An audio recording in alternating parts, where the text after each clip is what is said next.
Hey Psych2Goers, welcome back to another video. Before we start, we'd like to thank you for all the support that you've given us. Psych2Go's mission is to make psychology and mental health more accessible to everyone, and you help us do that. So thanks again. Now, back to the video. Isaac Newton, Srinivasa Ramanujan, Judith Polgar, Stephen Hawking. All these names have one thing in common, and that is intelligence. These individuals have contributed life-altering and influential works that have changed the course of humanity in some way. They are the highest ideals of human intelligence, which some strive to become. However, just because you haven't proved Fermat's last theorem or made an outstanding contribution to the sciences or arts does not mean you don't possess intelligence. Whether it's doodling all the time or staying curious about the world, certain habits or tendencies that you do can turn out to be a sign of high intelligence. So without further ado, Psych2Go presents 8 things highly intelligent people do. Number 1, you can adapt. Are you able to adjust to different environments with ease? Intelligence is not only defined by the ability to gather a lot of information or by repeated memorization or regurgitation, but also your ability to successfully adapt to changes in the environment. This is because it requires many cognitive processes such as perception, learning, memory, and problem solving. Therefore, being able to quickly and efficiently use the information at hand to your advantage is a sign of high intelligence. Number 2, question everything. Do you take on every opportunity you get to learn more about the world? Highly intelligent and curious individuals see every moment as an opportunity to learn. According to a Harvard Review article, CQ, or curiosity quotient, along with EQ and IQ, determines your ability to manage complexity and information overload. It explains why many hiring managers want candidates who seem curious and conscientious, since those who are innately curious are more motivated to seek answers and learn more. This also means that they accumulate more knowledge throughout their life than those who only rely on their intelligence. Number 3, you understand that you don't know everything. Are you able to identify your strengths and your weaknesses? Intelligent people are often perceived as being overconfident, but truly intelligent individuals know that they don't know everything.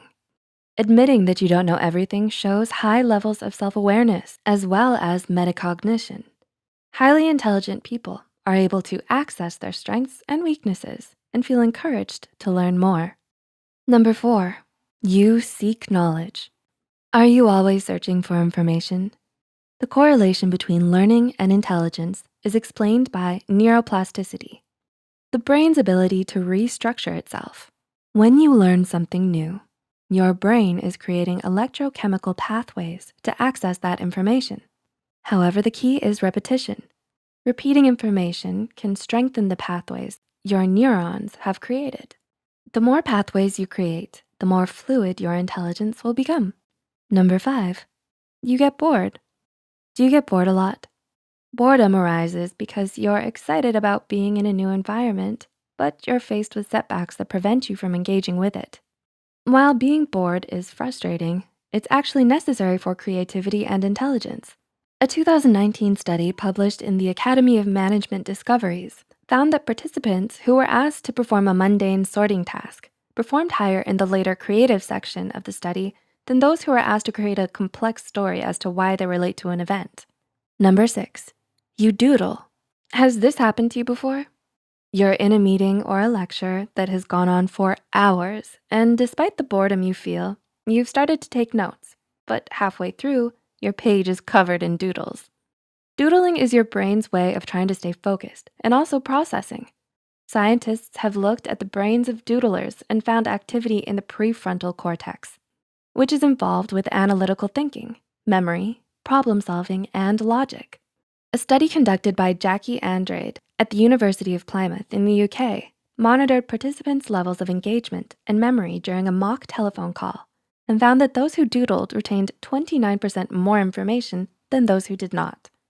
Number 7, self-examination and reflection. Do you tend to reflect on your decisions and actions? When we think about intelligence, we often think about knowledge-based intellect. However, there are many sides to intelligence. One aspect of it is emotional intelligence, or EQ. Those with high levels of EQ are generally self-aware and introspective. They have a clear sense of who they are, such as their emotions, needs, and desires. Therefore, they're more likely to establish meaningful relationships and to achieve their goals. And number 8, remaining open. Are you open to different opportunities? Do you enjoy learning about new things? Various studies have investigated the correlation between openness and intelligence and found that the degree of openness can actually affect your fluid intelligence. So, being open-minded signals cognitive adaptability and flexibility, which is what keeps you curious and ready to learn. Remember that intelligence cannot be easily measured and it's not fixed. So keep learning and surprising yourself. Let us know if you've done any of the things we've listed in the comments below. If you find this video helpful, be sure to like and share this video with those who might benefit from it. And don't forget to hit the subscribe button and notification bell icon to get notified whenever Psych2Go posts a new video. The references and studies used in this video are added in the description below. Thanks for watching, and we'll see you real soon.